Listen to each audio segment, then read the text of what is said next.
ҳаёти инсон пайванди табиат аст. ҳамон ки худ ва манзили зистамонро тоза нигоҳ медорем, зарур аст ки табиатро низ аз партовҳо пок созем.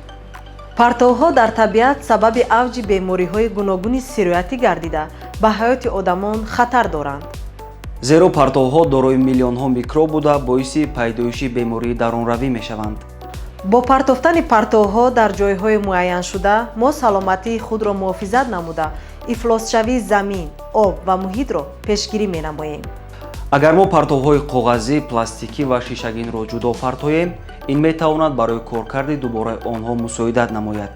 пас биёед партовҳоро ба ҷойҳои муайяншуда партофта табиатро аз ифлосшавӣ ҳифз намуда бемориҳоро пешгирӣ намоем.